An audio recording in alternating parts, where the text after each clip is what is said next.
and welcome to Varn Blog. And today I have John Michael Colon coming. Well, the first time on Varn Blog. This is not the first time I've interviewed you for something. So I was about to say coming back, but you're not I'm a Varn coming veteran. back. Yeah, you're a Varn veteran, but you were a guest on Symptomatic Redness about 2 years ago. Yeah, that's right. You interviewed me about the DSA. Yep, and I learned a lot from that. What ended up being an epic interview. Oh my god, the interview was like 3.5 hours long. We're not going to be doing that today, but we are going to be talking about shifts in media consumption, media fragmentation, and the weird effect it's had on politics. And this is something that you've been thinking a lot about lately. So to really, think about this, people often forget that media consumption, the politics around media consumption, happens as a process with an institution, or in this case, a bunch of institutions involved. And I think it can, it's led to the most, ridiculous fights we've seen on the left right before Trump went down about who can censor whom, what is public and private, would side shifting their traditional allegiances, and both sides wanting to tamper with the exceptions of the Communications Decency Act. But I think the best place to start off is for you to contextualize what you think, how you think we got here. Well,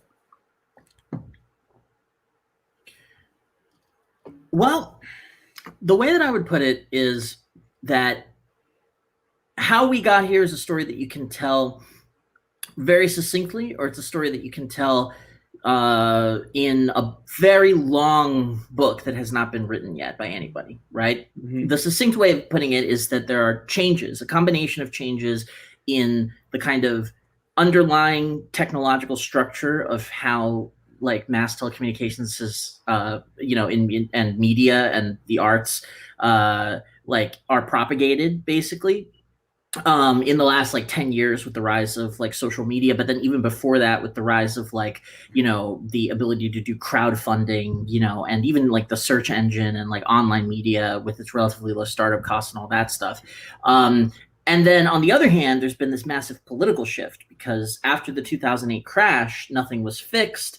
A huge number of structural problems, both economic and ecological, basically throw into question the ability of the current social order to reproduce itself. And eventually people started looking for answers, and they started looking for answers outside of the political establishment that had previously existed. The kind of Overton window where you have the tax cuts for all, fossil capitalist funded GOP on the right, and the tax cuts for all, but, left, liberal on the social issues, Democrats on the left funded by, Wall Street and Silicon Valley. And that was the range of political possibilities. When people started looking for more answers, they basically started moving into the socialist, anarchist, and communist left on the one hand, and the fascist right on the other hand. And these two things, and I would say that it really exploded after the election of Donald Trump, although there was a lot leading up to that kind of laid the foundations. So those two things, the combination of technological changes and the radical kind of political polarization of society and delegitimization of the old political establishment, combined to create the modern media scene that exists. That's the short version. The long version, unfortunately, would require knowing exactly what changed. And for that, you need to know a lot about the history of media in the last, I would argue, 50 to 100 years. Right. So one thing we could talk about, for example, is in most, we might say traditional societies, although I don't really think that's apt. I think what we really mean is late antique and quasi-feudal societies, where you had a formal state or religious sphere or both, and you had a private sphere. And, I'm looking at your notes, and you make this similar distinction, and that led to concepts like pareidolia, and where freedom of speech was seen as an act of social disruption and an act of courage because official speech is restricted. But private speech is not generally, and there was sort of there was a kind of understanding that private speech was pretty much allowed, right? Even yeah, but be careful about who hears you because that changes the right. nature of the speech. And I don't think that's universal, but it's definitely something you see concurrently to many different societies on Earth after the development of agriculture. You know, to speak really broadly. Yeah, the way that I would put it is kind of, I would almost start before we go into the deep history because I want to. I think it's better to start with what people are familiar with, right? Because here we are on this show, like, and somebody out there is watching, and I guess like the immediate question is like, why are we all here? Well, we're here because you have a project that you've put together, which is the Varn vlog, to explore certain kinds of ideas and talk to certain kinds of people, but you're not doing it in the comfort of your own home. Well, I mean, I guess you are now because of, you know, technology, but like you're not doing it as a private conversation that only takes place in your own home. You're doing it in front of other people, and you're doing it so that other people can see and they can experience the exchange of ideas that's going on. We think of this as very natural. That's our whole concept of media and like publications and stuff. And I mean, like, when you think about it, that's actually a relatively new phenomenon. Like, you know, that's something that that is not something that you see existing in the same way, at least in the ancient world, or even as recently as like, you know, the Middle Ages in Eurasia, you know, or the anything before the printing press, and even after the printing press, it takes a little while for this idea of like media, the idea of like a sphere where these kinds of activities are happening in public in front of other people. So maybe the easiest way to get kind of deep into this stuff is like, not to throw a question back in your face, but like when you started this, or or your previous podcasts or your current podcasts or any of the other kind of media projects that you've started, like what is the point? Why do it? Why spend all the time and the resources and the energy? Speaking just for you. Speaking for me, I mean, for me personally, it was a replication of things that I liked about academic culture, but without the baggage of academic culture. That's what it started as. Plus, I got addicted to this idea of citizen journalism and its political viability, probably in the 90s from zine culture. But again, it is the alt sphere, and the alt media sphere used to have a lot of, you know, even though we were stealing Xerox copies, it still had headway. Like you had to know someone to steal the copies from, if nothing else. And the cost of doing that, the labor involved and the commodities involved has declined to effectively about $50 a month. Right. You know, so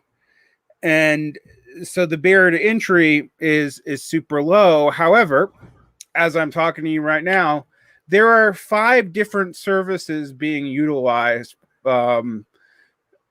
to deliver this. I mean, there's a streaming service, there's YouTube, there's Facebook, there's Twitch, there is a separate audio recording service, and, you know, some bot stuff. And I don't have a very advanced setup, but I'm completely aware that there are multiple institutional media spheres and businesses that I am operating through to seemingly make this seamless and fairly low cost. Yeah. And if I'm hearing you right, it's like the reason you're using all these services and kind of like building up on top of this infrastructure. We can talk about the infrastructure in a sec, but the reason, right, is because some existing institution where ideas were being generated failed you, or I mean, it's a bit of a dramatic way of putting it, but you weren't happy with the kind of stuff that existed, right? And you wanted to say something that was not being said. You wanted to say something new, something that was yours, and also something that you think people wanted to hear and needed. So you created some kind of space in which those ideas or conversations could happen, in which you could do citizen journalism, which is that's another discourse of people who were trying to do something normal. Professional journalism was missing a bunch of stuff that you only saw on the citizen level. That's kind of at least my version of what the citizen journalism story was. So you want to start up a space where that stuff that's not being talked about, not being done, is being talked about in a way that other people can see. I think that this is like a really deep impulse for why, well, first of all, why people do alt media, but then even on like a deeper level, I think it's a reason why a lot of people make art, for example, or or like very closely related to the reason why at least some people do philosophy. And I think that this kind of helps contextualize a little bit what Jürgen Habermas famously called the rise of the public sphere. Because in ye olden days, the story goes, and exactly when ye olden days is kind of like, up for debate, and we can kind of draw the line at different points. But in ye olden days, there were basically like two spheres of discourse, we might call them. There was the sphere of like the halls of power, right? Like the king and his court, the place where if you were able to persuade people to do something this way rather than that way, that would actually change, the course of the history of a country or an economy or a whole thing, right? But the thing is that speech within that space was very, very tightly regulated. It was that there were lines that you could not cross. You couldn't say, for example, that like maybe there shouldn't be a king because then you're going to get your head lopped off. You couldn't even necessarily say, depending on the time period, that the state religion ought to be a different one from the one that it is. And one of the minority religions should be the state religion, or there shouldn't be one, or whatever. I'm generalizing in very broad terms here, but to give you a sense of what these kinds of like red lines, might be. And you have to be very careful about what you say, because what you say can also be used against you and be this kind of like courtly gossip that's used to kind of like first isolate you and then nix you out of the favor of the big power brokers who are the ones making the decisions. So everybody's just trying to kind of kiss the ring of the powerful in order to get their influence on their thinking, and in doing so shape what the state does. That's the realm of the state, right? You can't say everything that you want. Quite to the contrary, it's highly regulated. But what you say has potentially a lot of weight, a lot of ability to transform society. And then, of course, you can be, you can go home, right? Or you can even be like, just a peasant who isn't even near the halls of power. And you can say whatever the hell you want. When you're around your own dinner table, especially before states had the ability to really do kind of like mass surveillance, which is a very recent phenomenon, in the comfort of your own home, you can say any damn thing you please. But is it going to make a difference? No. I mean, you might annoy your family members with your endless rants, but that's not going to change anything. And basically, what Habermas argues is that for a long time in society, these were the only two places where discourse really took place. There was no other kind of like way of engaging in some kind of discussion of ideas. But what ended up happening after the invention of the printing press was that a new kind of space developed, a space which Habermas calls the public sphere. And it's basically the space in society, the discursive space, but also, as we'll see, literal physical places in society where people can say, ideally anything that they want, realistically just a wider range of what they want to say than the kind of very tightly constricted speech in the halls of state. They can say quite a lot more of what they want, but other people are there to hear them, people who are not just like their families, like people out there, fellow citizens, even though that concept didn't exist for a long time, even in the early centuries of the public sphere. And because other people are around to hear it, it actually has the ability to change basically the world, but at the very least the way that people think, because there's a place where you can go to and spout off and other people will hear you, and maybe some of them will actually start thinking the way that you do, even if it seems like a really crazy thing at first. And that possibility, that way of interacting with people, turns out to be highly influential because it's the foundation Habermas argues, and I would agree with him, for generating new ideas in society. It's a way of basically breaking out of the fixed dogmas that you inherit in order to arrive at new ways of thinking and potentially even new ways of structuring society. This is, if this sounds a little like the classic argument that the French Revolution really began in the French Parisian salons of the 1600s, then yeah, you're right. This is a version of that argument, because that is in fact the kind of thing that Habermas is alluding to. But he's trying to create a general theory of how the salons came about, and that general theory basically has to do with a materialist argument. The public sphere didn't just pop into existence out of magic. It was made possible by new technologies on the one hand, which made propagating information rapidly and reproducing it at a distance, especially texts, possible. So he's thinking the Gutenberg press here and the printing industry, the beginning of publishing, etc. But then also the kind of channeling of those technologies into spaces.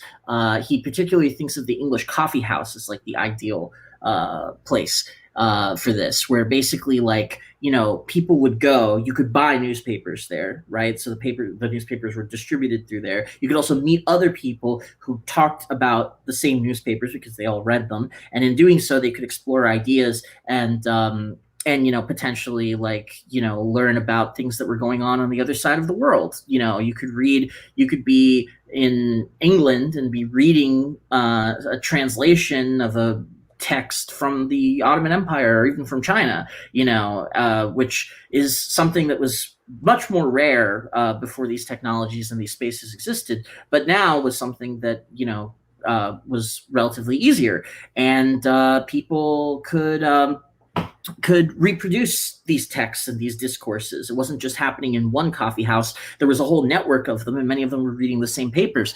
You could go from one town to another and meet people who were reading roughly the same things as you.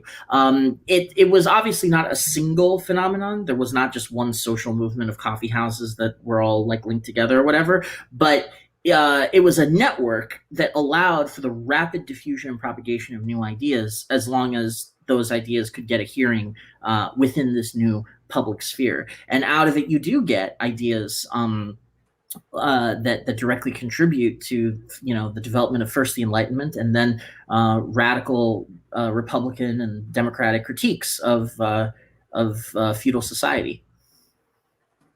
Yeah. Sorry, that was a long rant. No, it's okay. I would say that while I think we have to complicate the Habermasian view here, because the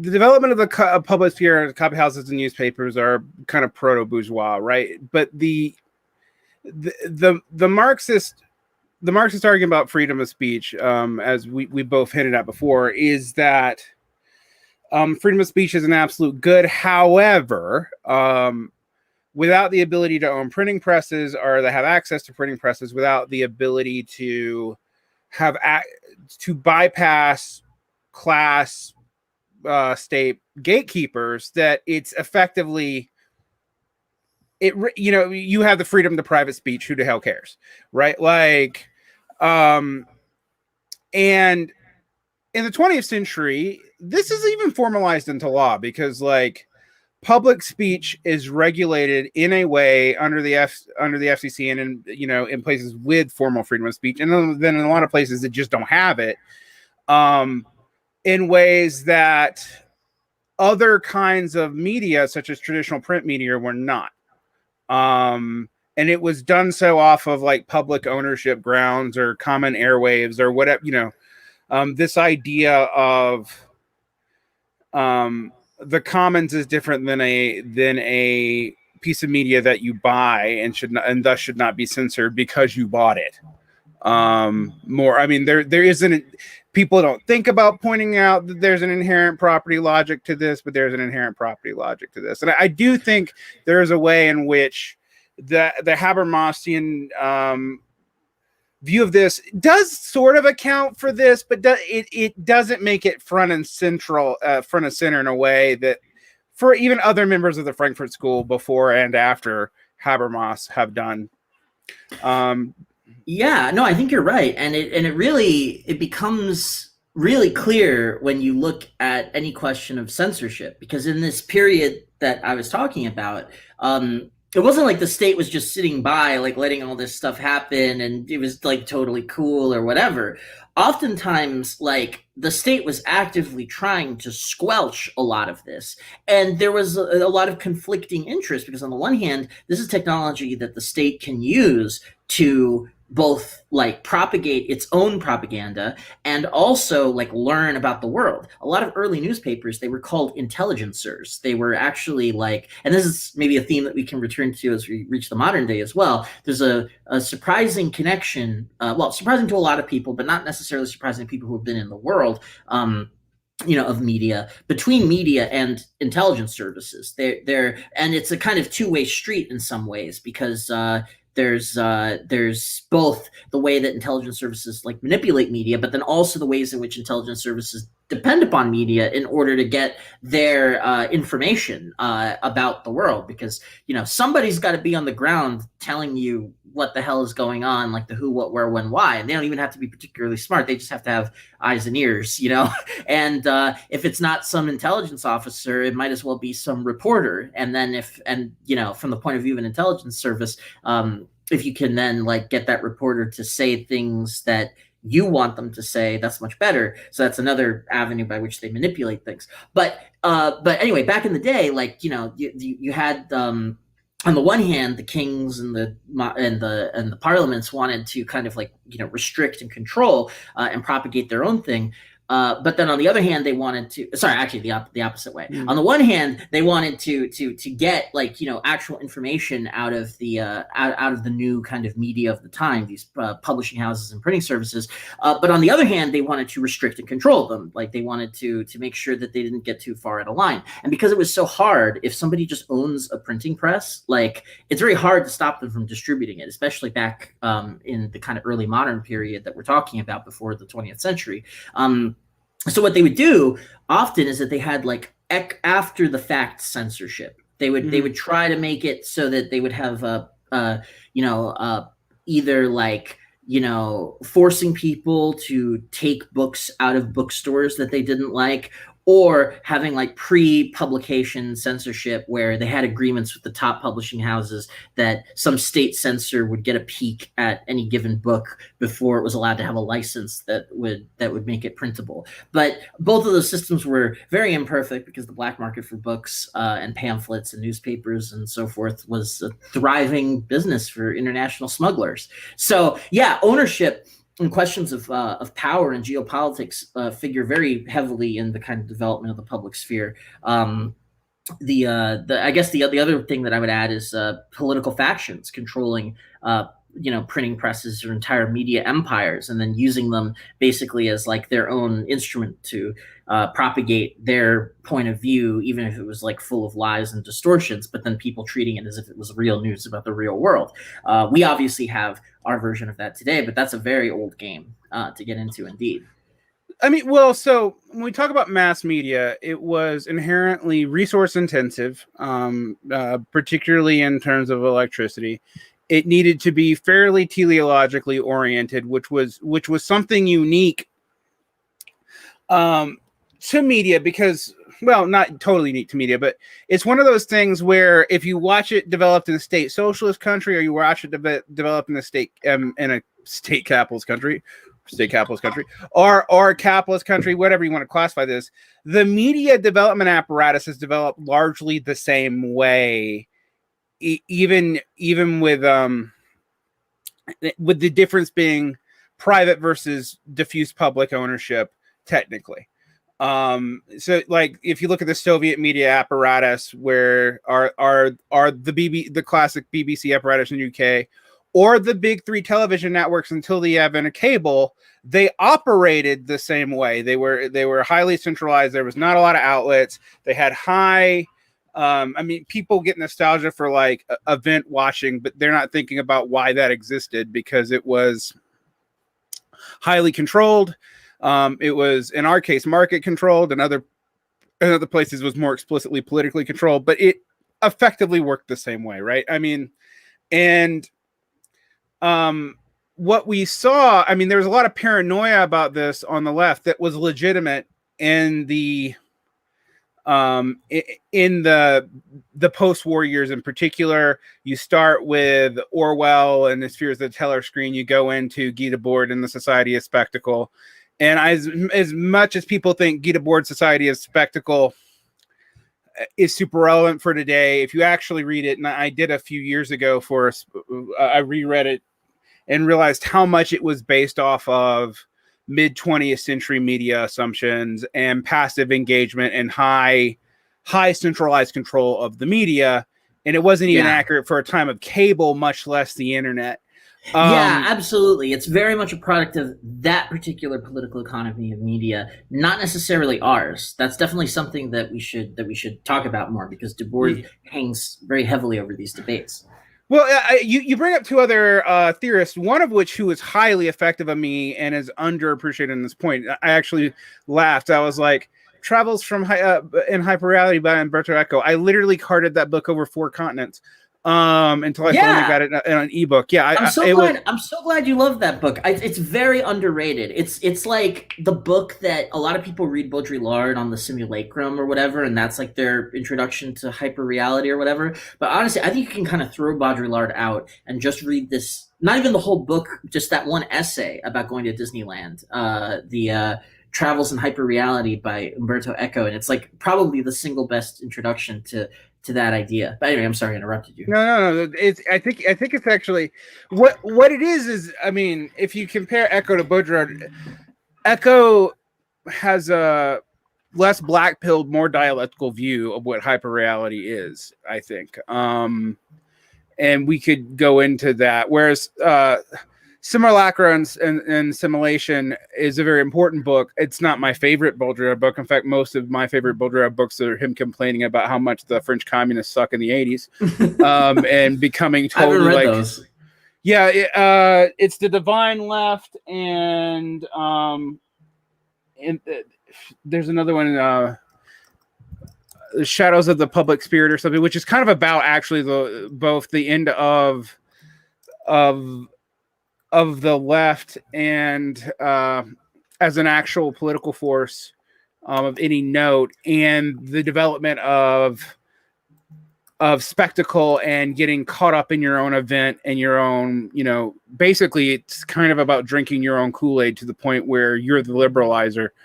I like that. And you watch him, like if you read his early books on theory of he did like the communist theory of symbols, which is weird.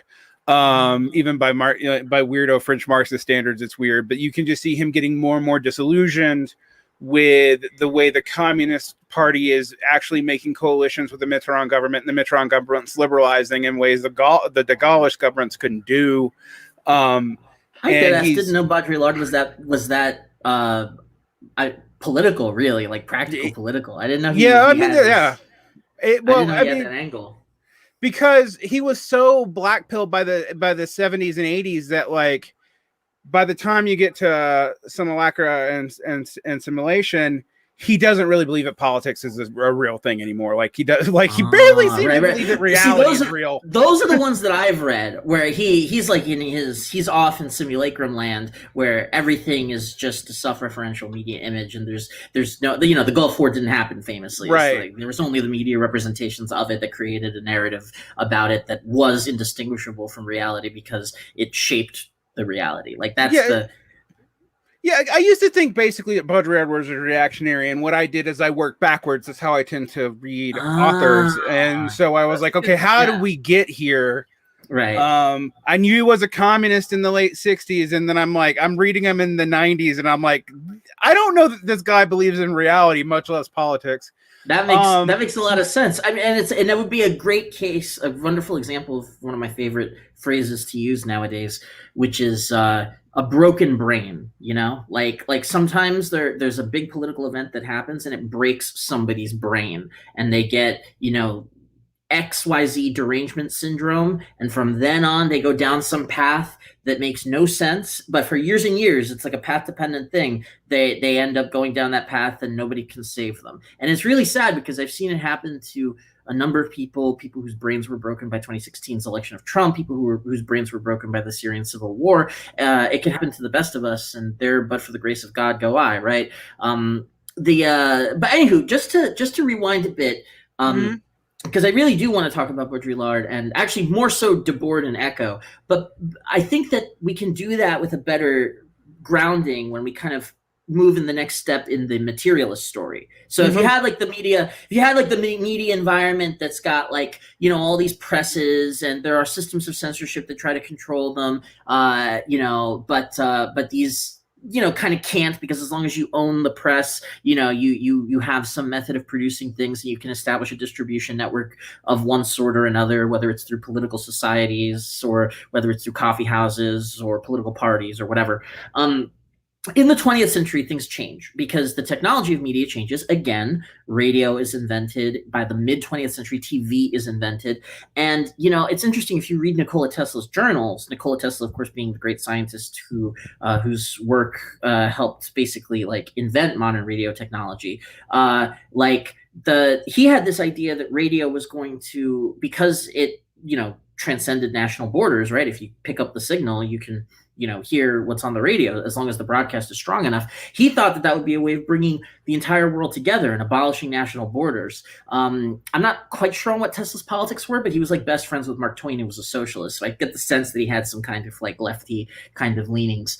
But the opposite is what happened, right? Because these mass media apparatuses of the new technologies of radio and television required this vast, like, technological infrastructure that was frankly out of the reach of, you know, not just individuals. I mean, forget individuals. Even like small to medium-sized firms could not get the industrial plant that it took to produce like a real top-notch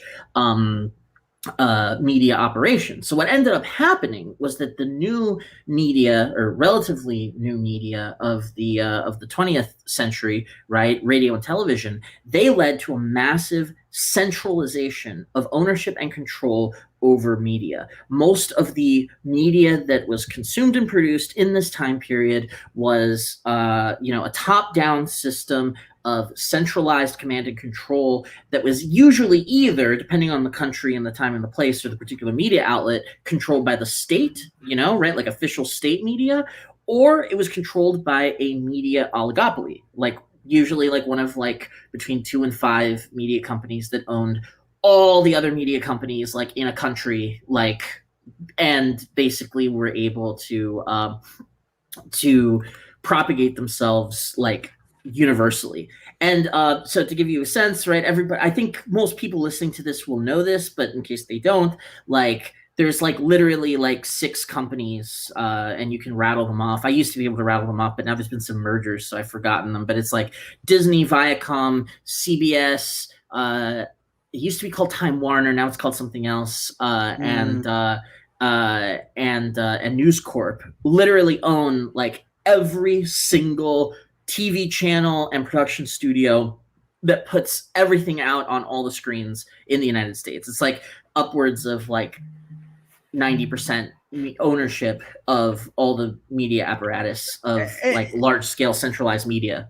So I want to interject a little bit of my classical Marxism here, because I actually do think it's helpful to, you know, to understand this. One of the things that makes the centralization of media so important is it's resource intensive, and it doesn't produce a commodity to recoup its cost in any clear way. So it both has to be, you have to centralize it for efficiency reasons, but also you have to figure out a way to pay for it. And the way to pay for it is generally actually in private media owned places was I can't say this word today. I could say oligopolistic practices. So allowing a few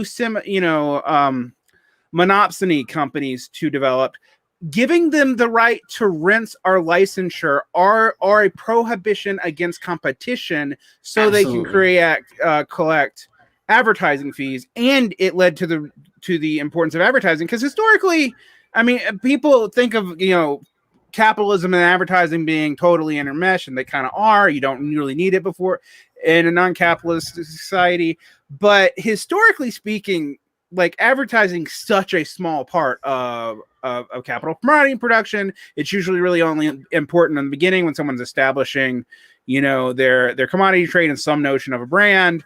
And you still see this in some ways where a lot of stuff just isn't advertised because it doesn't need to be.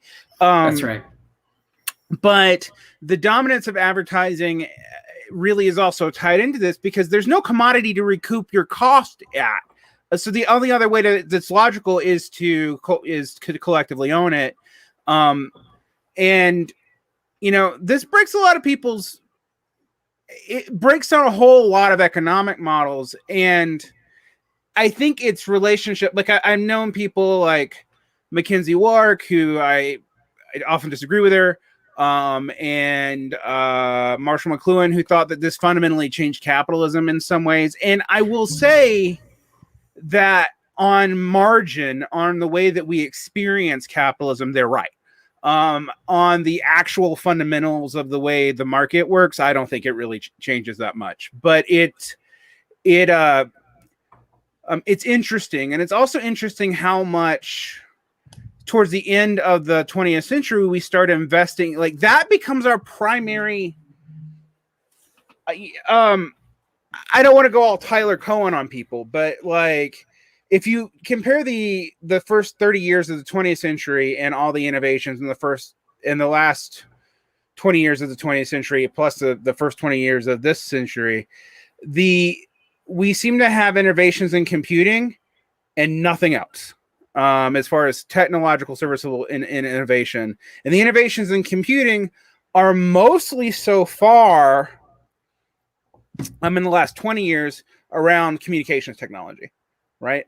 So I know I'm accelerating this, but interestingly, like this whole apparatus of the decentralized media sphere is actually kind of weirdly a result of its centralization, and that takes, other than those of us who are galaxy brained who throw dialectical around all the time, it takes a little bit to reconcile how that happens and what that means, because we're about to get to stage 3, which is the countercultural alt media, which I think goes back to the 60s, but is not really dominant till the 90s and the early aughts, right? Like, and the reason why is the barrier to entry is I need paper. Like I have to have a physical commodity. Yeah.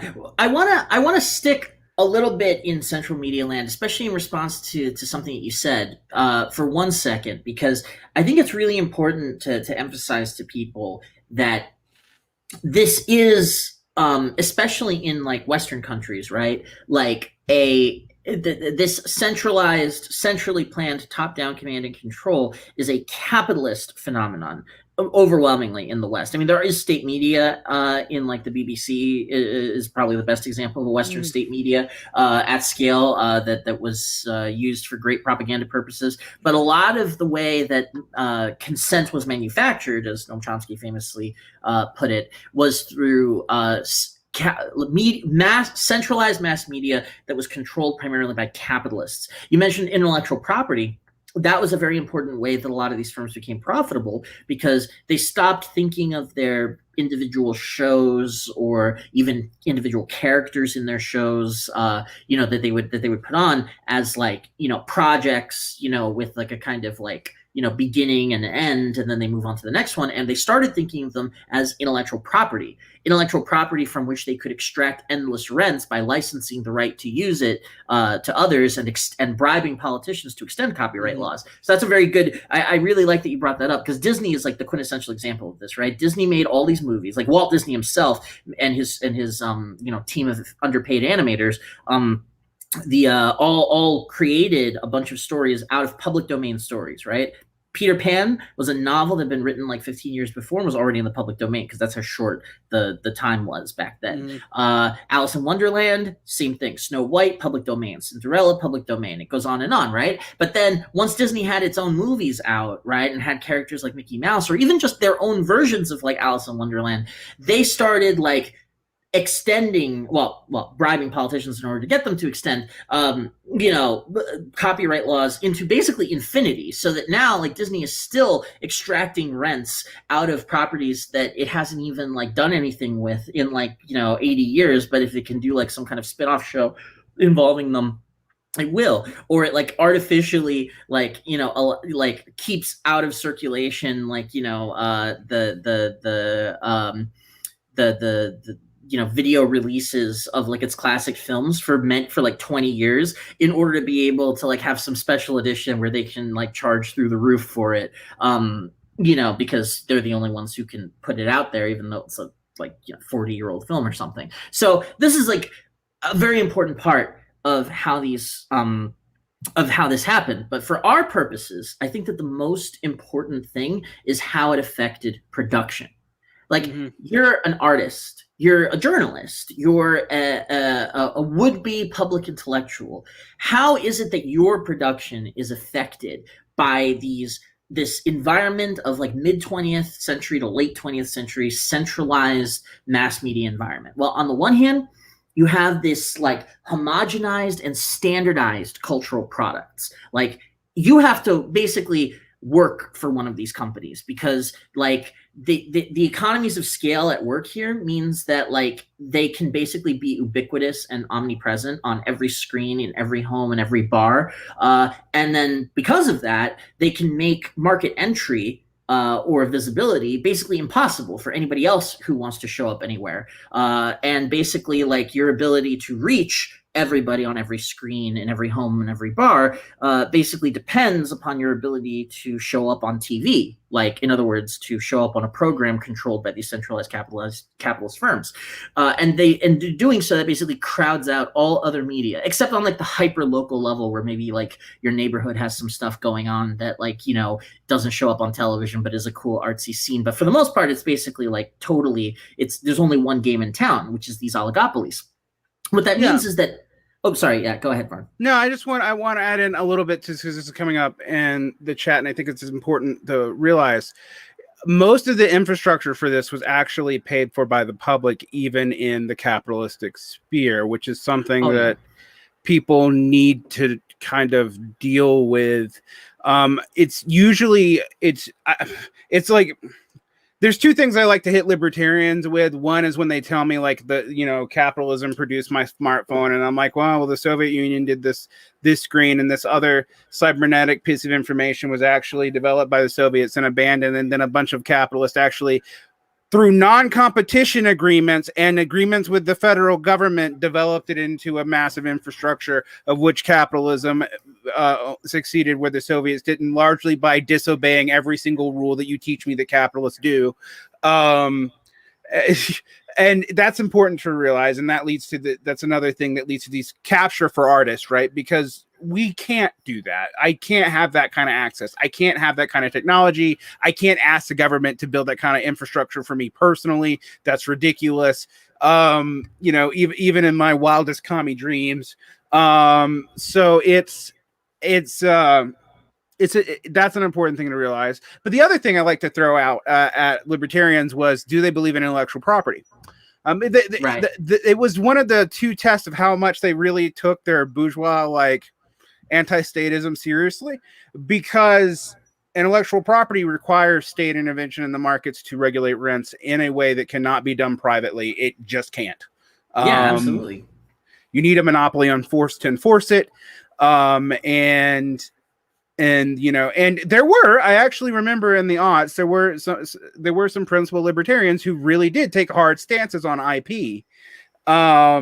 But this is a key point though, right? You're making here is this really restricts the world for artists, and it weakens stuff like, yes, we don't really cry that many tears for the poor artist and laborer, but before this was a highly cartelled and credentialed field. I mean, like, you didn't go to college to study art when you started working for Disney in the 40s. You actually studied under Disney. This was also a major way to weaken labor and guild. Not that guilds are progressive necessarily. I don't want people to think that I'm romanticizing them, but guild influence. Like, it was very hard because who had the access? You didn't. Disney did, or you didn't. Right. Warner Brothers did, or you didn't. NBC did. And there were major labor actions in the 1940s that were decisive in the future of media, because one wonderful comparative case is between Japanese animation and American animation, because in both cases, within a decade of each other. I think in the U.S. it was in the 40s, and in Japan it was in the 50s. Someone correct me if I'm wrong, but but there were two major labor cases in the two biggest animation houses, which was Disney in the U.S. and gosh, was it Toei in Japan? It was Toei. I think it was right. Toei. They think it was Toei, but so I'm just gonna say it was Toei and then probably come off like an idiot. But for animation nerds, will know the story better than I do. But basically, it's really interesting because in the U.S., the animators who tried to unionize in order to, because Disney was basically just like Walt Disney was a terrible, nasty capitalist. Like he like, even among other capitalists, he was somebody who really squeezed his workers and kind of took away, like, potential credit that he could give them in order to make them more and more dependent upon him. Actually, just what you were talking about, Varn. And basically, like, there was a big union action, and Disney totally crushed it. And this, arguably, a lot of people think that this affected, working conditions in animation to the present day in the U.S. Because, like, it is not a heavily unionized industry, and it is, and the working conditions are still quite awful. Whereas in, like, Japan, like, the union action was actually largely successful, and although, like, working conditions, there can still be, like, crunch and things like that, the labor conditions in animation are much more there's both much more kind of like better labor rights compared to the US, but more interestingly, there's also a lot more kind of like openness like from the bottom up, in terms of like allowing, like, animators who had been, slaving away at the company just doing like some, like supplementary work and not like creative design, to be given their own projects and be able to start like new IP and stuff like that. Like, the culture is very different and much more open to trying something that's not under the centralized command and control, largely as a result of these union actions. And no less a director than Hayao Miyazaki was actually an important labor organizer in that Toei action, which he was a Marxist at the time, and then I think later he became like a liberal or something. But anywho. Well, I actually, that might be wrong. I think he's like a pacifist, like greenie. Yeah, he's a pacifist green person, and very influenced by the particular history of Japanese imperialism, and I think also his turn against Marxism has something to do with the specific flavor of Marxism in Japan having some kind of nationalist twinge that it doesn't always have in other places. But so what, I don't want to paint him as like just a silly liberal, but yes, he gave up on Marxism. And it's an interesting thing to talk about, though, because in some ways there becomes this codependency between like American and Japanese media, even before we realize it goes really back to the 70s, because of the different labor conditions. Like, Disney gets stale really fast. It gets it is always developing an in-house style, watching it become more and more unpopular during the course of a decade, finding a new one to invest in and doing it. That's its market. It's done it since the 40s. But it has an interesting relationship about mimicking these places where there's more creative freedom for artists, and thus you get American versions of stuff. That's what was so big in the 90s. But they kind of use Japan as like almost an IP generator. Right. But they don't outsource to Japan. They outsource to Korea, and sometimes even North Korea. So that tells you what you need to know, really. Yeah, it's really screwed up, because what ends up happening, and I'm much more familiar with the American scene than other countries, so I don't want to step too far out of my depth.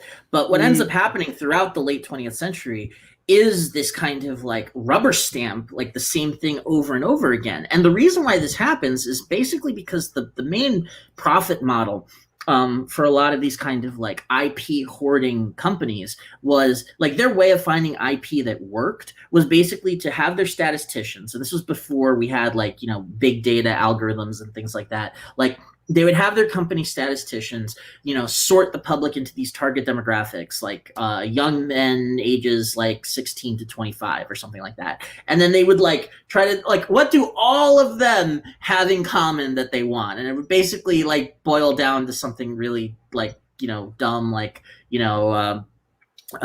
sex and violence, right? And then they would be like, okay, so we're going to just churn out products that have those characteristics, and whichever one works, we're going to make clones of it, and because that'll give us like a regular revenue stream. And then afterwards we're going to license it and do endless reboots of it and blah blah blah blah. And it's just kind of like this is not a decision that's being made by artists. This is a decision that's being made by the business side. And there are creative people, writers, filmmakers and artists, like animators, musicians, orchestras that are involved in this process, but they don't have much flexibility at all. They are producing to a type that is commanded to them by their bosses, and the corporate suits have veto power over all of their decisions, ruthlessly enforcing this standardized product.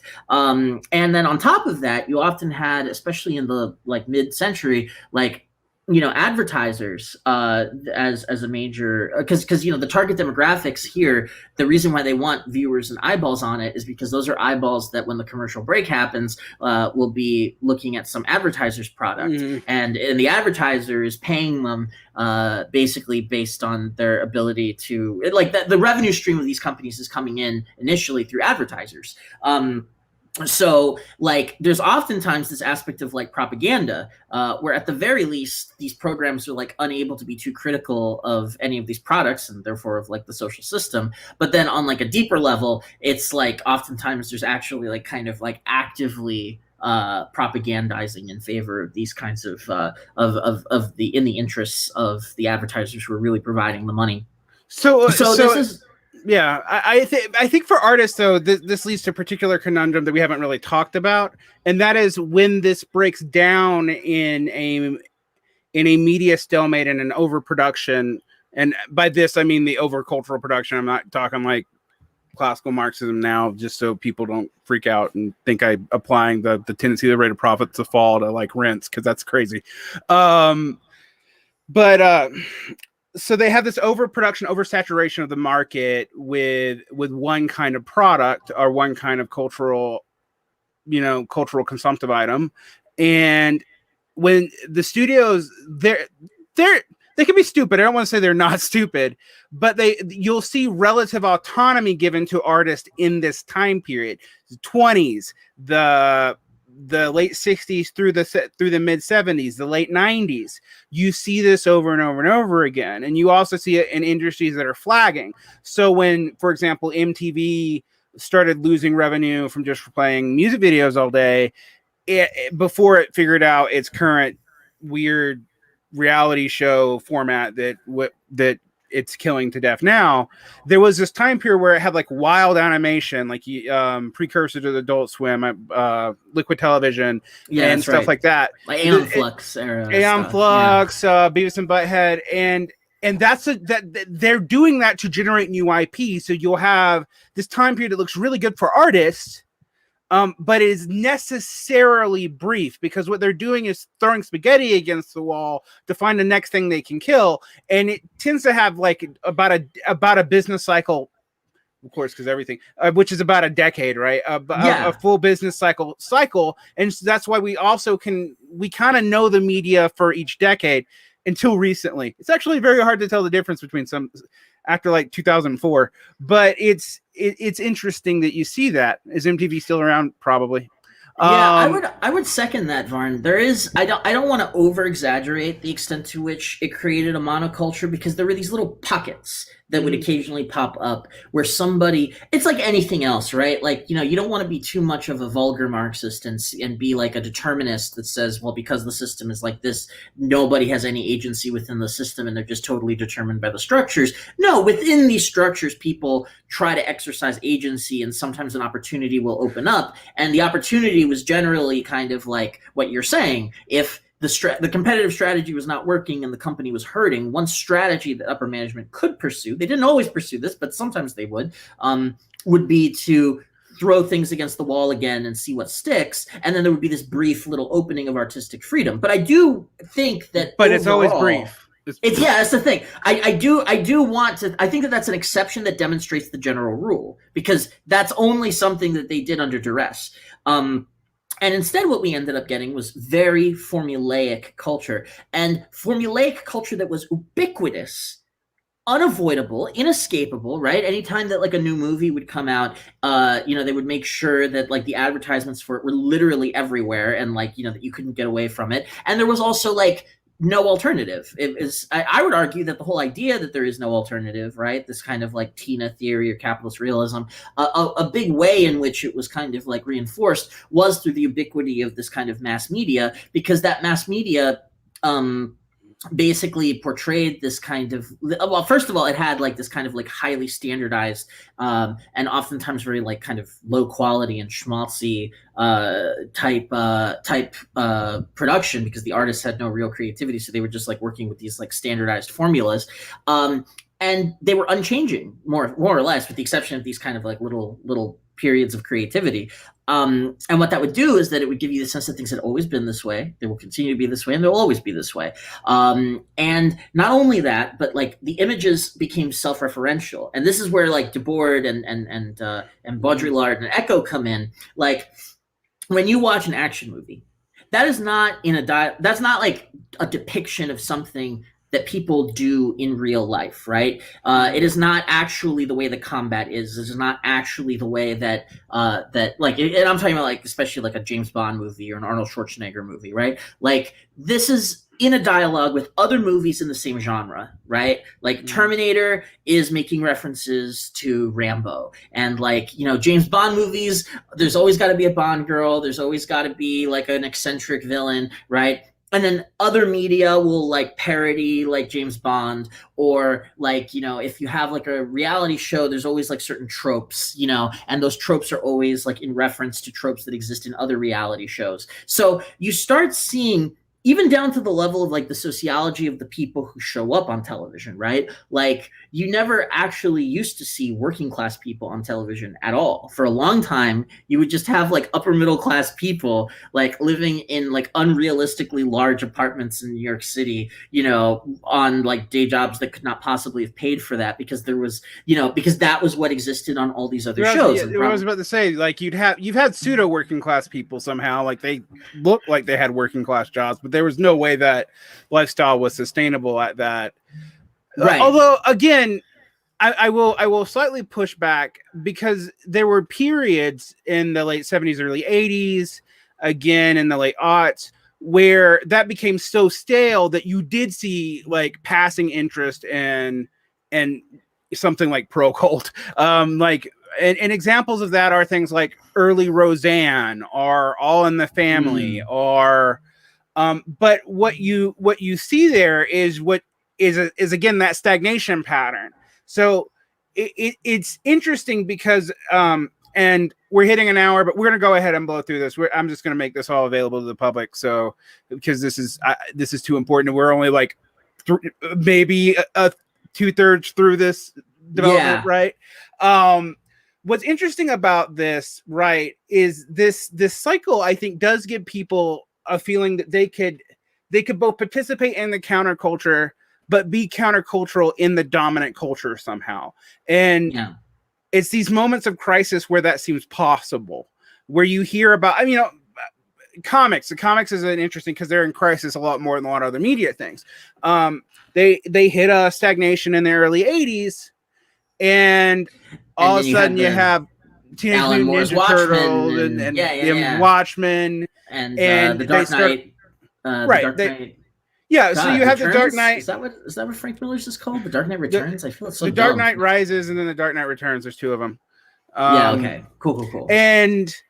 But you also have like indie comics that invert on themselves, like Teenage Mutant Ninja Turtles, which was a spoof on Batman and Daredevil. And that becomes like this referentiality thing, because it is almost a closed circuit, because by the time you and I are seeing that as a kid, all the satire and the original comics were bloody. Right. And all that are washed out of those comics. I talked about this with someone else last week, but it was actually something interesting to think about. But that also actually ended up building up to the search for these indie comics, actually led to a lot of the collector boom that we saw in the 90s, which then crashed the entire market. But what's different about comics, not comic IP, because the comic IP does work like mass media, but comics are still a physical commodity. These broadcasting things have a lot more control, and I think that was also why they were seen as staler for like I mean, until very recently, if you were an actor, right, and you wanted to actually prove you could act, you did not go into television, you went into film. That's only that has changed actually in the last decade, but that's a very recent change, and that's partly because I think the cycles are different, right? So the economic cycle driving this doesn't like, it's a lot more stable. The because of their reliance on rents, because of their reliance on state monopoly and monosophy, these broadcasting companies actually had a more stable form of income, and they would only see these downturns. They would see them a lot less. And I do think like that, not be a vulgar Marxist, but kind of be a vulgar Marxist. I think if you look at that and look at like when people would think, oh, well, what is it? This is a recession, so it's going to be good for art. Like, and I remember hearing that up to the Great Recession, and that's it's A, not true, but B, like, the reason why it seems good for art is the relationship of these saturation cycles, right? Like, right. Yeah. But like, let's get back to what you're saying. I just thought I did something to really understand. I think that was a good, because we have to think of it in terms of this kind of like dynamic process between what's going on the structural level, and then what opportunities open up for individual artists, to either do their thing, or they try to do their thing and then they get squished and their thing gets canceled before it can even get off the ground, because that kind of like gives you a model that helps you begin to be able to explain the world a little bit. But just to kind of like finish up this kind of big picture thing of mass media, because I really think that like this is something that is almost, for us, where we kind of grew up in, but for a lot of people, especially younger people, is now kind of a historical artifact because of the radical changes that have happened in the last 20 years in the media environment, which I want to get to. But I just want to leave kind of on this image of what things were like, in my opinion, in like the 90s, or the early 2000s, like where you still were dominated by these 20th century highly concentrated media conglomerates pushing out these kind of like standardized products for target demographics in order to have regular revenue streams. And then they, what that created was a world where not only was there nothing but these products, but for the most part, they started like referencing each other more than they reference reality. And that gives you this kind of like weird sense, if you grow up watching lots and lots of TV, that like the world of TV is more real to you than the world that you see around you, because the world that you see around you doesn't make all that much sense. It is full of things that you can't quite explain. You don't know how the pieces of it fit together. But TV not only gives you a narrative like to fit things together, but TV always makes sense because it's kind of made in this like stock formulaic way. And like once you're watching a Western and you know how Westerns work, all the Westerns are going to look the same.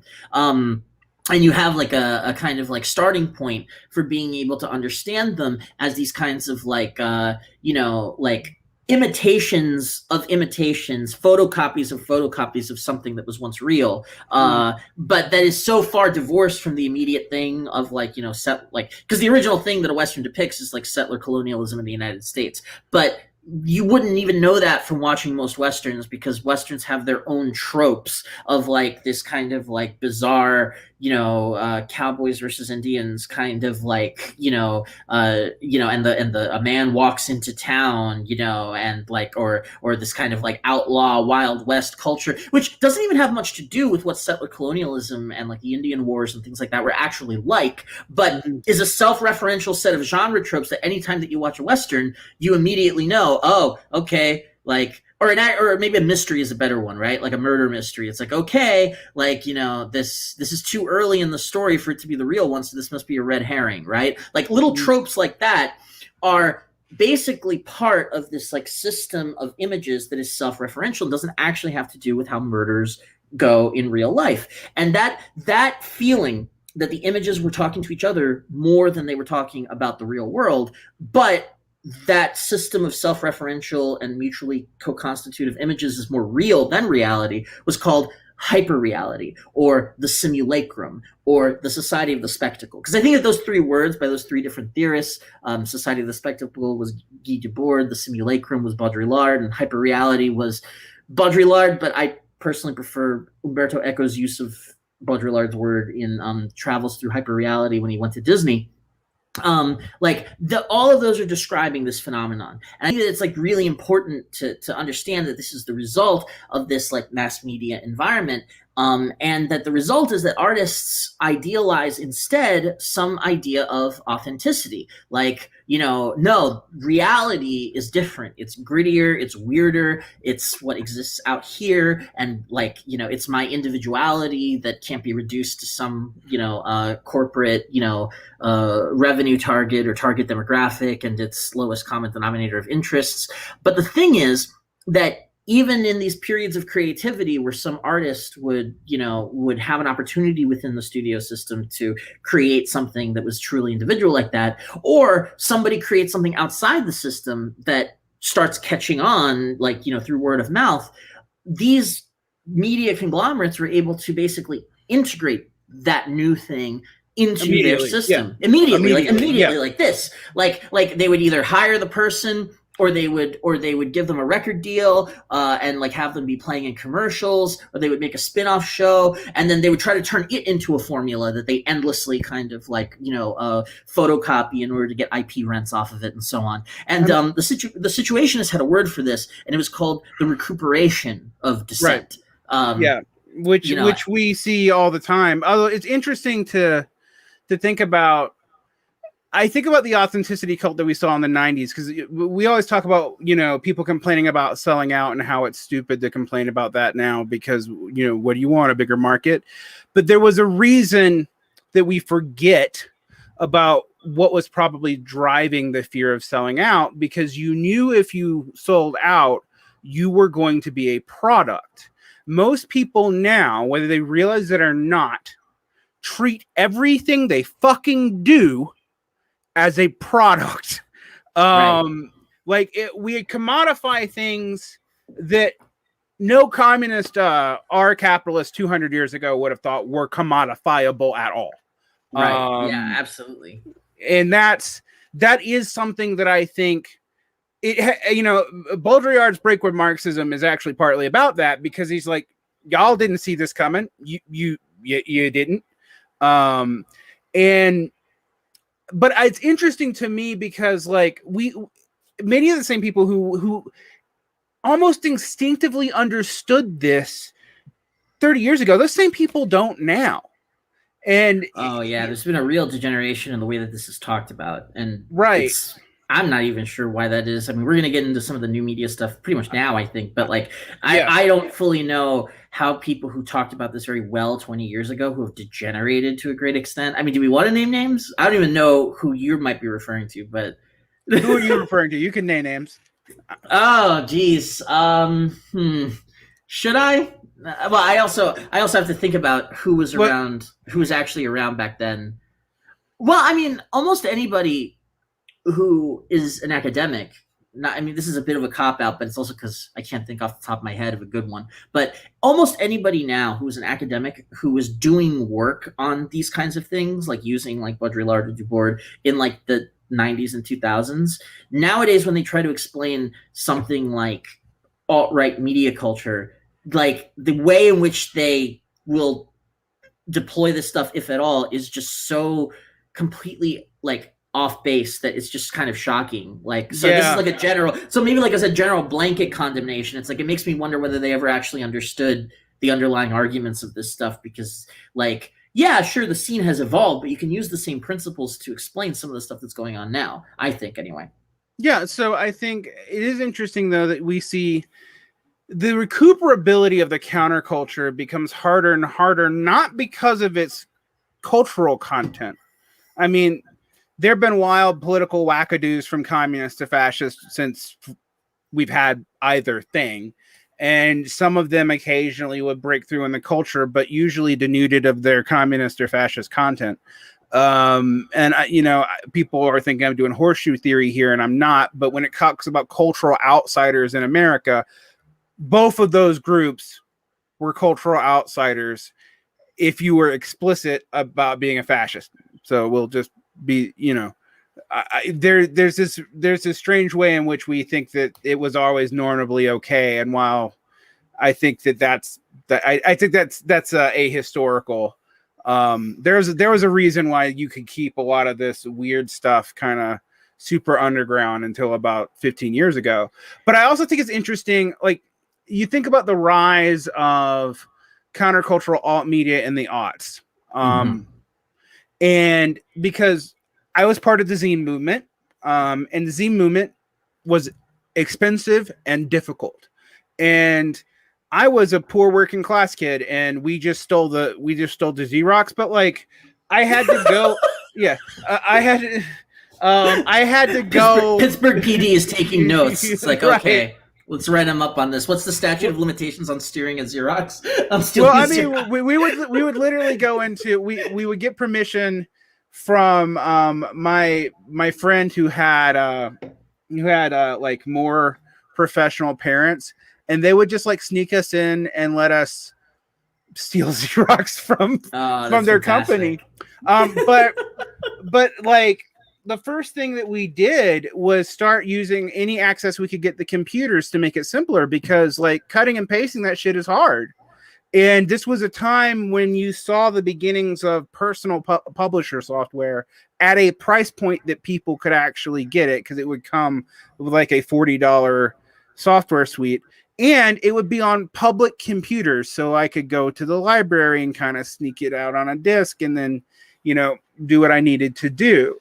And so you could do this even if you didn't have a lot of overhead or came from a family with a lot of money, as long as you could still have access to print it. And the internet happened in the middle of this. And while at first GeoCities and Angelfire were not good replacements for zines. No, they were not. Trust me, I tried from the library to do that very early on. We did figure out ways to use email listservs actually as a way to do this. And I've talked about this before, but I literally worked. Cool. Like my first semi-pro writing gig was like, I'll give you CDs if you will write reviews of them. And I'm like, oh, cool. CDs are cool. They're hard to get. They're like cost $20. It's just weird. I think about how much money you used to have to spend on music too. But, and I would just write CDs for this thing that would just blast to like 1,000 people on an email server, and that's when I realized pretty early on that the media landscape was going to change. And this is not web 2.0. This is like old school, fun, cool web where like I do think people really don't know how the difference of the centralization of Google changed the internet. And maybe we can get into that actually, because this is a perfect transition.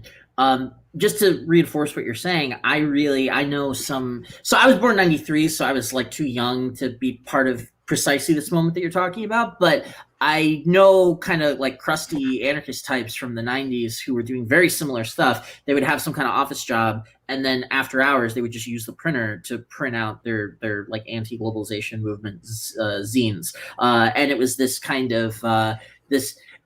Well, I guess maybe the way of getting into this stuff is to ask, when we were talking about the centralized 20th century mass media, right? What was missing in that discussion? We were talking about all the things that they would put out, but what was not there? And the answer, for me anyway, is a lot of the stuff that existed in the kind of Habermasian public sphere of like pre-1945 media environment that was much less centralized and vertically integrated, right? Like people with their own printing press putting out gonzo modernist novels that are semi-legal and semi-pornographic, like James Joyce's Ulysses, and then it going viral because it's not because it's a modernist work of literature, but rather because that entire literary generation read it as a book that you had to buy on the black market and then read with one hand, as the French say, because it was seen as a dirty book for same with like perverts. Naked Lunch. When you go back and read Naked Lunch, and I'm like, why did anyone even read this? And that's much later. But right, it is interesting. Like Grove Press, guys, which we associate with all this modernist literature, and they're great. They are. They started out as a porn press. Yeah, I just and like that. And arguably, they never stopped being a porn press. Just highbrow. Right. Maybe that's all. Maybe that's all modernism was pornography with extra steps. But anywho, the all this stuff was possible because of this kind of older, decentralized distribution network that allowed independent producers. I mean, obviously within the bounds that censorship allowed, and with the interference of the state, or later on like larger capitalists, but within those bounds and within those constraints, to create at relatively low cost their own media, and then be able to have some kind of distribution network for it, usually through these kinds of scenes that we were talking about, like the coffee house, using as a microcosm. All of that disappeared with centralized mass media for the most part. That's an oversimplification, because it would sometimes appear or exist in like an individual city or something like that. And like you have like the New York or San Francisco literary scene, or exactly. But that's also why scenes, music scenes, right? And but that's also why scenes were so important, and actually, again, kind of in a way tolerated, because they were great generators of IP for the larger corporations, and like, because a lot of them were engaged. Like I remember, like, Kathy Ackert's part of the New York, first part of the Black Mountains, then the New York, then the London scene, and she was a great writer. And she was always getting in trouble for her semi-pornographic appropriations of classical literature and breach of copyright. But it was also like an open secret they weren't pursuing her too hard, because they really could have. Under U.S.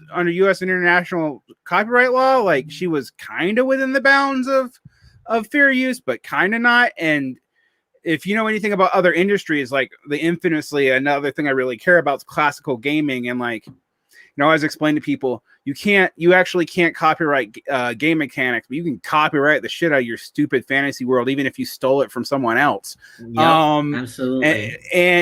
And so, and copyright that area. Copyright trolls. I'm sorry about this, but you just inspired me. Okay, go ahead. I feel very strongly about this too. Copyright trolls kept System Shock 2 out of the hands of not only gamers, but also archives. Anybody. It could have been lost if they had lost the source code for like 10 years, because after Looking Glass Studios shut down, it was just some like predatory, disgusting, like bargain bin Bain Capital company that's gobbled up all the assets of the former studio, of one of which was System Shock 2, and they just hung on to it. They didn't even license it. They just wanted it to appreciate in value so that they could sell to somebody else for 10 years. And nobody was allowed, legally anyway. There were pirate copies, I think, but even those were like rare or incomplete from what I recall. And this is one of the most important immersive sims of like all time. I mean, there would be no BioShock, there would be no Dishonored, there would be no Prey. Like, this is like a very, very important game in the history of video games. And it was just it was almost lost as a result of this. So, this is so to your point, this is the kind of way that this operated. But it was interesting because the countercultural media that we're talking about, the capitalist version of it, even now, and technological innovation. I know libertarians like to point this out, but it's actually true. If it's not funded by the state, which it usually is, it is usually coming from porn. Until the rise of Facebook, which is interesting, but that's going too far ahead. When you look at this countercultural media, like it was kind of based on the open source movement, which seemed like a great anarchisty idea, except that we were all fucking working for free, completely for free. I did independent media for like a decade and a half, where all I did was lose money on a hobby. Yep, absolutely. And I realized about 2013, actually, and so we're jumping a little bit ahead, but like that not only was did that not make sense to produce that much stuff for free, but it was also being throttled by some of the very institutions who needed me to produce stuff for people to engage when they stay addicted to their stupid site. And selective throttling was interesting, and I literally had the numbers because I was running I ran a literary magazine completely for free, open to the public, for off of just WordPress infrastructure for like till literally last year, and or kind of literally until a few months ago. But we had high engagement values on our interviews, not actually on the literature. That's another problem, but that's a bigger cultural thing. Until Facebook started charging for views. Right. And I literally saw share engagement drop by 3/4, like within a month of that program being rolled out in 2014. I saw the exact same thing in 2014 from the pages that I managed. It was like it went from being all organic to being pay to play. It was. I mean, it destroyed Facebook, like public. What do they call it when it's a page? It destroyed pages on Facebook. Yeah, because now it's all pay to play. Like whoever pays the most gets. It's also led to the rise of Twitter. Twitter's influence on media circles I didn't understand until I started doing this. Actually, my own, when I was not subcontracting out to do a podcast and went back to doing it independently. And even though it's only been 5 years between when I did it independently, when I became incorporated back into Zero Books, and then starting the secondary thing on my own, I realized that Twitter doesn't throttle in the same way. I'm not saying it doesn't throttle. It almost assuredly does, but it is more organic in its algorithm. And it has made people really dependent on it, and I guess this is a good place to start pivoting. And I'm also going to say that we need to backtrack, but, but in the aughts, like blog culture replaced zine culture, but Napster happened and totally almost destroyed an industry. Torrents happened and they were not able to get a handhold on them. And then blogging really started, and Facebook sharing of newspapers that provided their articles for free online started to collapse these industries from their prior model in ways that other forms of counterculture had not done, because those countercultures were at best petty bourgeois. Like they were not counter bourgeois. They were not a separate bourgeois entity, but all the work that they depended on was done either illegally or for free.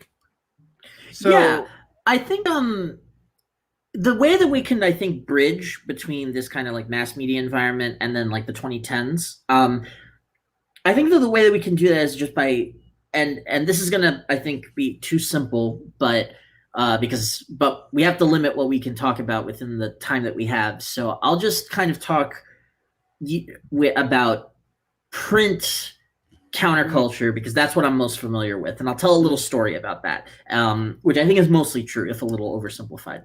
And if I had to tell that story, I would tell it like this. So we have this mass media environment that had basically just created this monoculture and this society of the spectacle. Artists and intellectuals and philosophers knew that this was a problem, and some of them wanted to reconstitute what the public sphere that they saw as having been destroyed by the centralized mass media of the 20th century.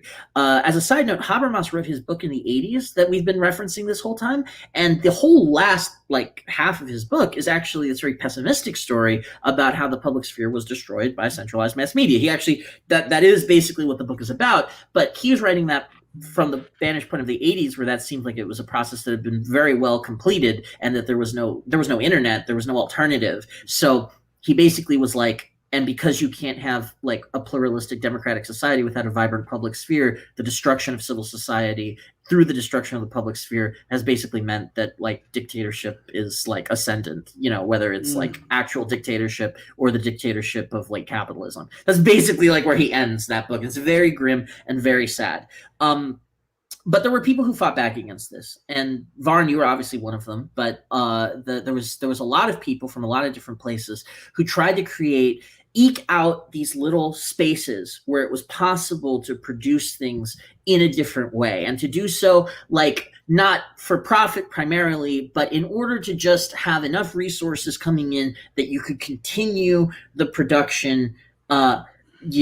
Oh, actually, sorry, somebody corrected me that the book was from the early 60s. I think you're right. It's just that the edition that I read was the second edition that I think was issued in the it's super 80s. pessimistic. So. It's before Habermas goes all soft EU. Yeah. So thank you for the correction.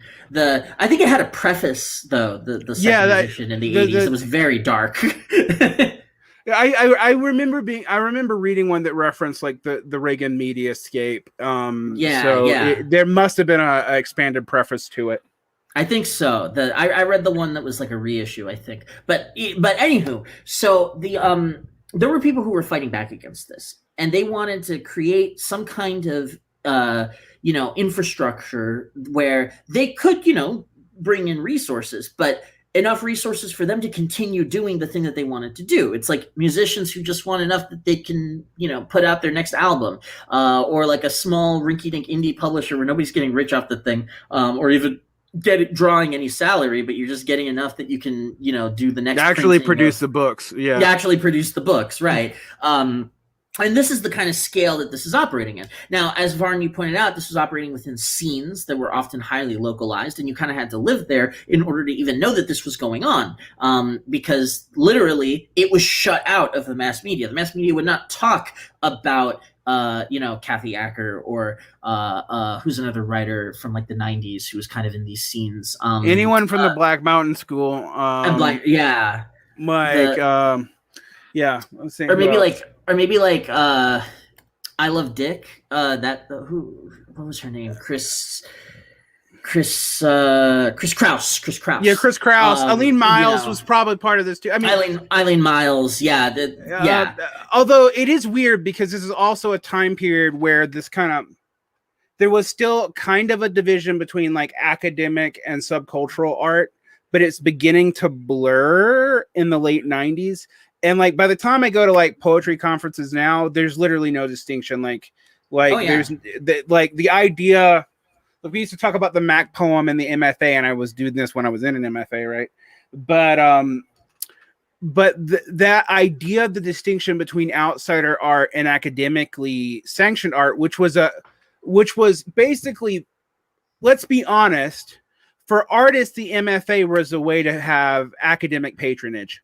Absolutely. That's what it's for. Because you could no longer make a living as a writer, because in the old, there was for a very limited time, between the kind of destruction of the old public sphere and the kind of degeneration of writing as a career. You could sometimes make a living as a writer, writing for the big glossy magazines, or for the or as a writer who's published from the Big Five or something like that.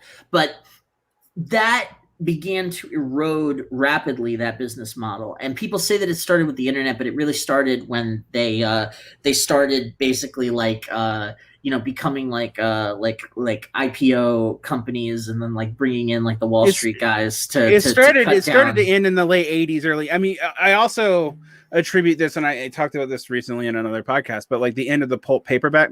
So that price point a book was readily available in like $3 just went away. Like they're basically, I think only like really, really subpar romance novels are still produced in pulp paperback.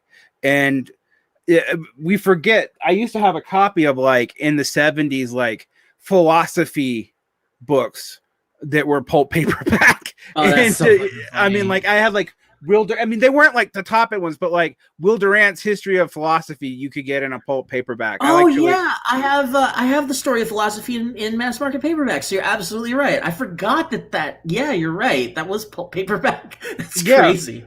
So, but that went away in the late 90s. I mean, it's also, we think that the internet killed journalism, but the spiral actually started probably significantly earlier. Like I remember being warned off of, I wanted to go to school to be a science writer. That was my dream. I'm that kind of weird nerd. Like, and my mother was like, you must go to school because there are no more work, like industrial jobs, after she'd like lost two and been a Huddle House race for 5 years and had to become a nurse. But she was like, I don't care what you're going to do. So I was like, I don't know. Writing for National Geographic sounds cool.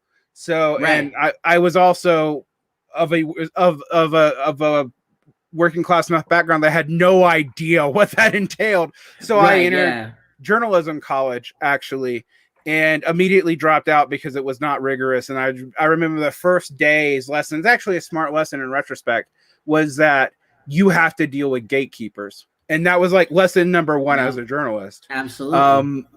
And I remember at this time thinking like, but who's going to be the gatekeepers of the internet? And we did do crazy stuff, but I mean, I would interview all kinds of people from all kinds of walks of life. I started doing this in the aughts and just putting them out on the internet for free, on various magazines and stuff. But because no one really like you had no idea how many people saw what you did.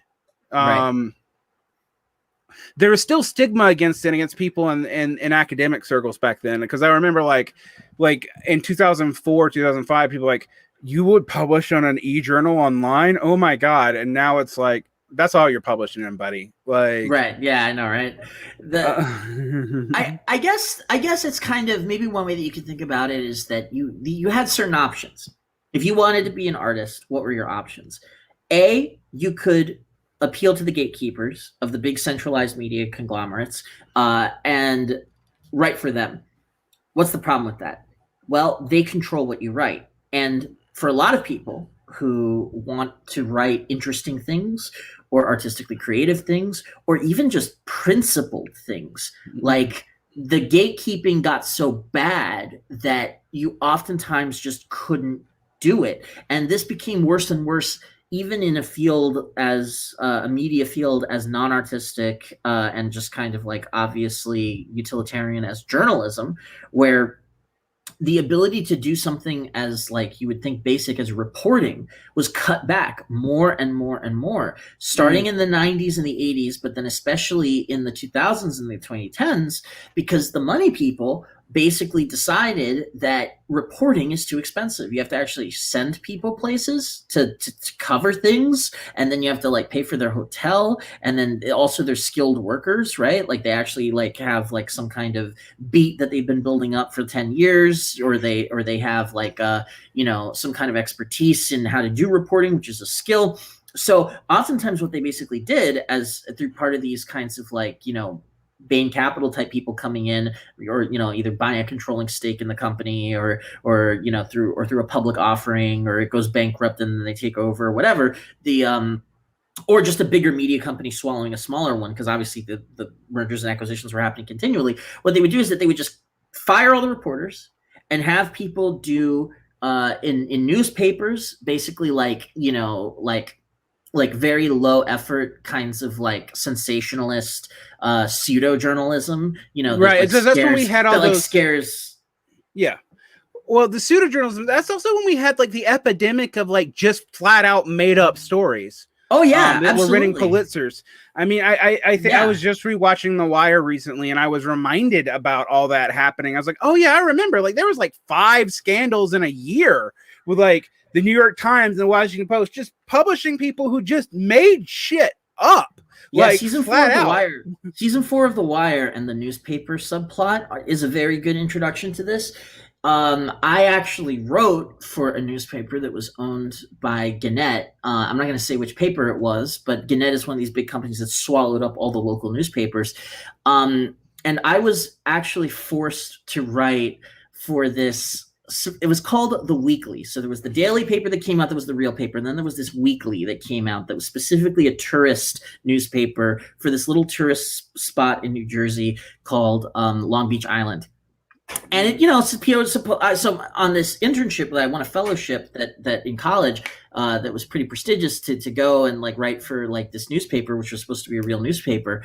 The first half of it I had to do for the weekly. So they had these like restaurant reviews and stuff, and I was like, okay, well, this is kind of silly and touristy, but whatever, I'll do the reviews. But no, you see, I was to go and do profiles of restaurants where I like did like a puff piece interview with the owner and talked about the menu items, but I was not allowed to do anything else. I couldn't do my own opinion of it. I couldn't even really do like good descriptions of the restaurant unless it was like marketing kind of touristy thing. And I was like, why is this? Well, one day I got stuck in traffic on the Jersey Turnpike, Garden State Parkway, and then I arrived late, and the guy who ran the restaurant was like, the guy already came. I don't know why you're here. And I was like, what guy? I'm the guy who's doing the profile of your restaurant. It's like, no, the money guy. And I'm like, what? It's like, yeah, I already paid him. Like, and then it turns out that I asked my editor about this. It turns out that it was they actually like had and I don't know if this is like legal. It's certainly unethical. They would only cover restaurants. It wasn't like my editor was choosing the restaurants. I mean, that's what I had thought, but no, it's that there was a business development person who would come to the restaurants before I got there and make a deal with the restaurant to pay the magazine for an ad.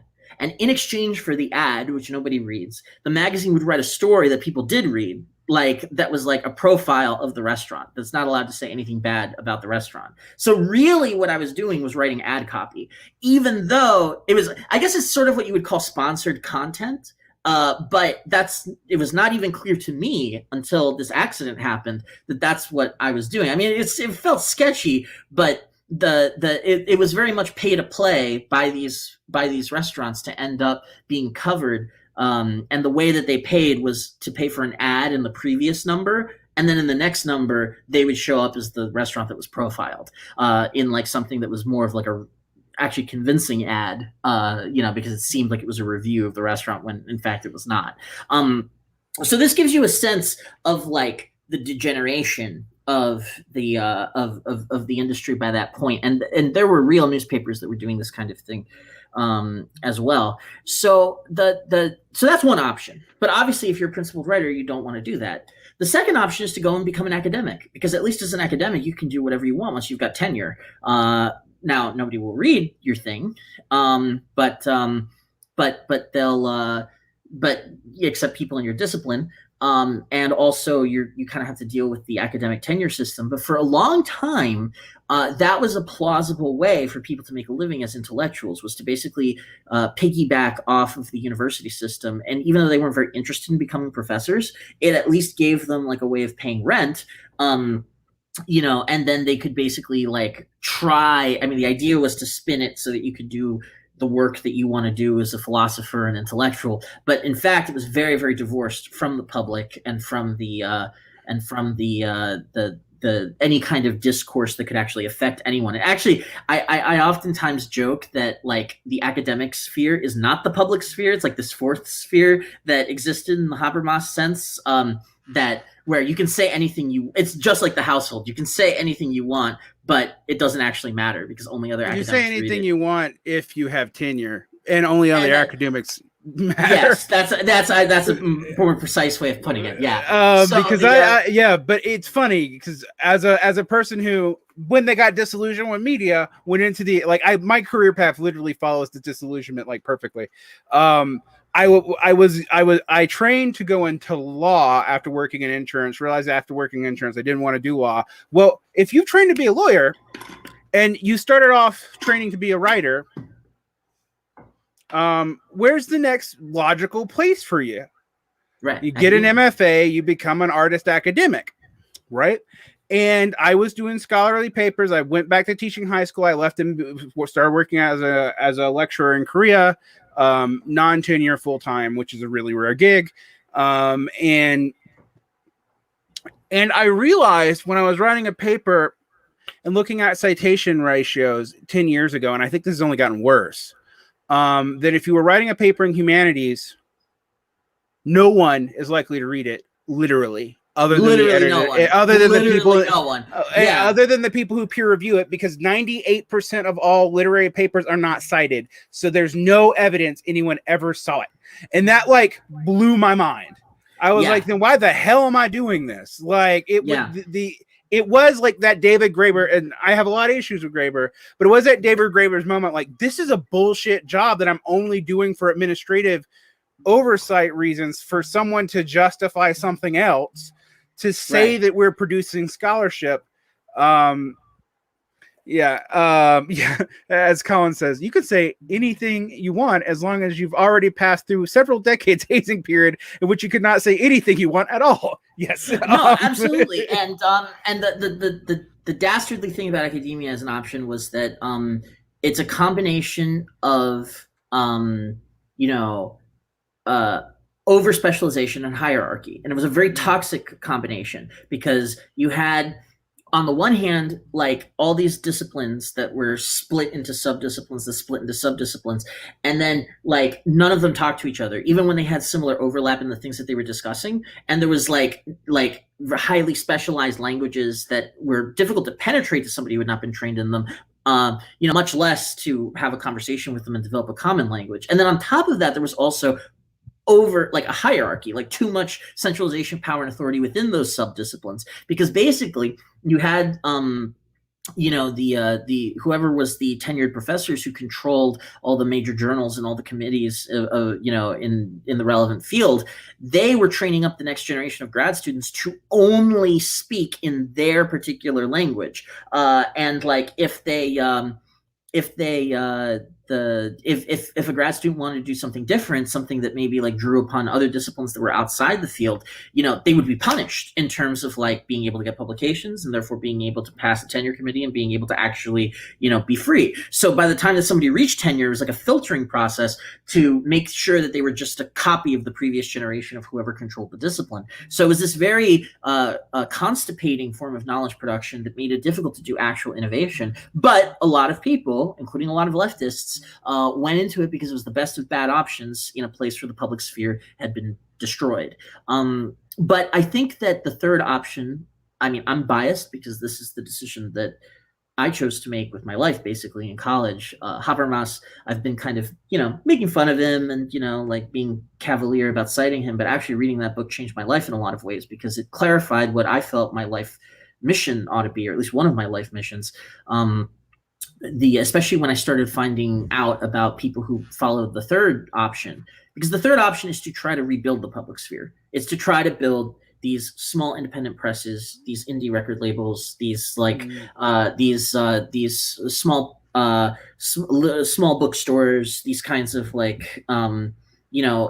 independent institutions that reconstitute a public sphere in some way, and actually have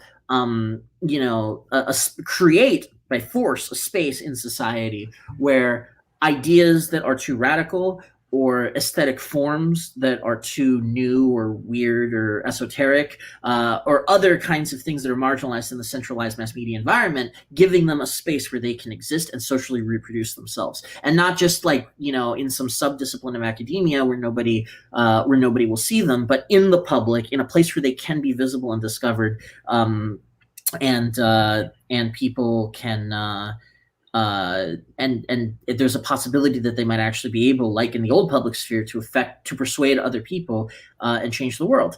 And I think that that's the way that I put it, perhaps just now, was a little highfalutin, a little idealistic and wide-eyed and childish. But that's how I thought back when I kind of took this upon myself, and B, that's how a lot of people have to think in order to be able to do this, because especially before the internet really took off, this was like a shout into the abyss. This was really something where like you were doing it because you weren't sure. You were doing it even though you weren't sure that it could succeed, but you had to do it. You had some kind of inner drive to do it. So what were these spaces really, right? Like let's talk about like materially what that looks like.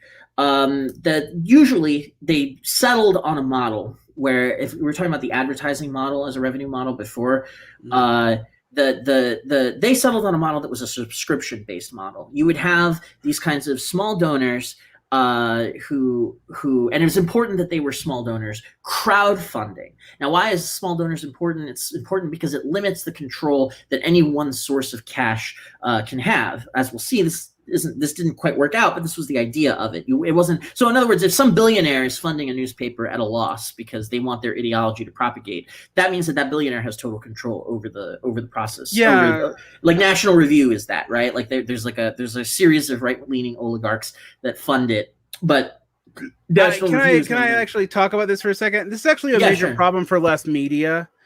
Because the only left media we could have during this beginning of this time period from the 60s all the way to about Patreon, actually, and specifically Patreon, was funded by people with money. Like when I did North Star, we had a patron. When I did other forms of left media, we would have some weird like Petty B or inherited money socialist, like a true campaign socialist, who would front the bills. And that was the model. Now, that model hasn't gone away under Patreon. Actually, it's actually just gotten even more hidden. But it was opaque enough to me that I was able to assume the editorship of a small socialist publication that will go unnamed, basically by being the last man who didn't go insane after the Syrian civil war. You want to talk about breaking people's brains. Right. Did. And I was able to run it from Mexico for no money, but we had money and I didn't even know that. And then when I found out how we had it, I was like, oh, we're being patronized by this other leftist, and another well-off leftist had basically alienated this donor. And now there was like this weird rich person war being fought through messing around with the editorialship of a left publication. This is also part of what brought down the ISO. If we're completely honest, yes, the sex scandal did it, but the reason why that sex scandal actually stuck when no others had, and there have been plenty, was that Haymarket Books was now a multi-million-dollar proposition with relationships to former publishing houses, and despite being a party organ, had corporate oversight, and thus it couldn't operate that way anymore. And so, I mean, that's another thing when we talk about these scenes. They were these scenes, not the zines, the S zine. That we do have to admit, and I'm going to have to wrap this up, unfortunately, right before we get to the new part, and so we're going to have you back on.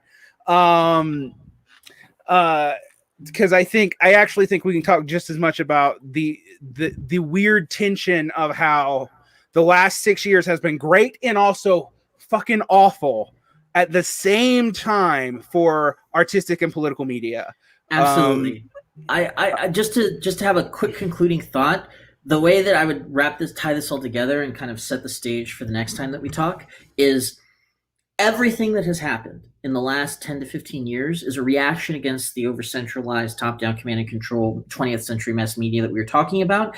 And it began as the beautiful dream that I was articulating of like alternative media with, some kind of crowdfunding as the ideal, though oftentimes it was secretly the patronage of some rich person. But increasingly it was crowdfunding from small donors over time, that could create this alternative public sphere.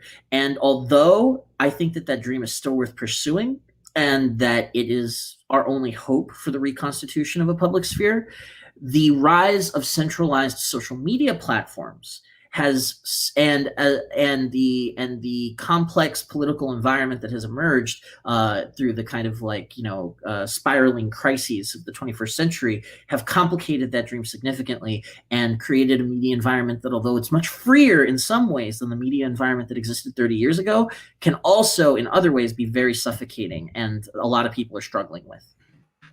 Yeah, I would totally. In fact, we are going to have at least another hour-long episode to talk about this, because I think we are at that point where the shift happens. And a lot of these things, it was in 2010, even that late, I was able to feel like we are on the horizon. And even in 2015, right before I was at a very bad point in my life, but I was like, I'm actually making money for my stupid hobby I've been hemorrhaging money at for a decade and a half. Oh my God.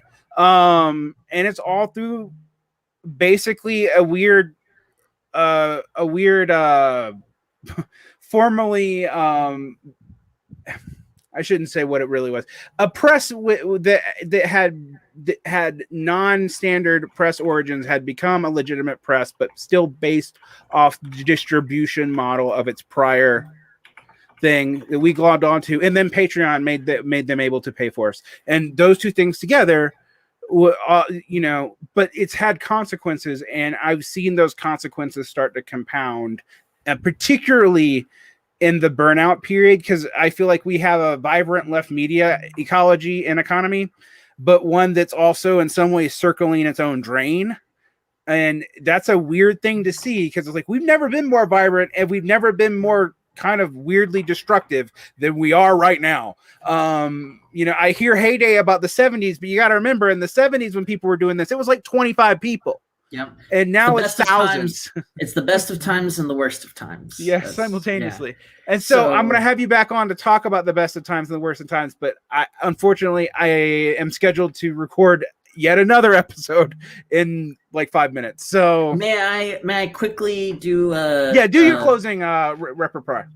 Okay. So I just want to make sure that people have access to some of the sources for some of the claims that I've been making. I've tried to mention them as we go along, but I want to make sure that people kind of get a comprehensive list. So we mentioned The Structural Transformation of the Public Sphere by Jürgen Habermas. Amazing, incredible book. The PDF's online for free. Google that, read it. It's amazing.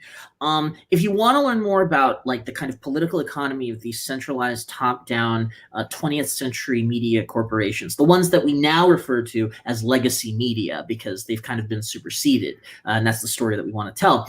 But if you want to look at like what they were like in their heyday, there's a couple of books that you should read. One is The Culture Industry Chapter of the famous book, The Dialectics of Enlightenment by Adorno and Horkheimer. That chapter on the culture industry is a very early critique of this. And although it's flawed in some ways and doesn't talk much about very dated. It's nevertheless one of the best kind of like encapsulations of a lot of these dynamics from like a God's eye view that doesn't get into the nitty gritty. If you do want the nitty gritty, I highly recommend a book from the 80s called Corporate Incorporated, The Corporate Takeover of American Life by one Herbert Schiller. He's kind of Marxist sociologist of television who talks a lot about the kind of internal dynamics of these companies. And I also highly recommend the academic book Uncertain Vision, Bert Dyke and the Reinvention of the BBC by Georgina Bourne. That's a kind of ethnography of the BBC in the 90s at this very crucial point where a bunch of neoliberals took over the BBC and turned it from like a PBS model that was more open to kind of like weird, independent-minded type stuff to a much more standardized model, explicitly modeled off of American media oligopolies, even though BBC was public media and therefore had more leeway because it didn't have to worry as much about profits. They neoliberalized it. It was a kind of semi-privatization of the BBC. I would also, for the idea of recuperation, I would direct you towards the work of not only Guy Debord, but also this other situationist called Pierre Canjuers, Canjuers, because the recuperation of dissent is an idea that they kind of came up with together. And finally, for that stuff about how like the media images become this kind of self-referential parallel universe of things that people not only mistake for reality, but is actually they think that it's more real than reality. That is a very famous critique of these kinds of the cultural consequences of these kinds of systems that can be found in The Society of the Spectacle by Guy Debord, Simulacre and Simulation by Jean Baudrillard, and Travels in Hyperreality by Umberto Eco. So as for me, if you're interested in my work and the kinds of things that I do, you can find me at red_dilettante on Twitter. And you can also read my work. I have a big essay called The Dictatorship of the Present that I wrote for The Point magazine. That kind of is like my biggest probably summary of my political views, and also it's an attempt at a kind of story of why the millennial left exists. Yeah, that's a wrap, I think. All right, awesome.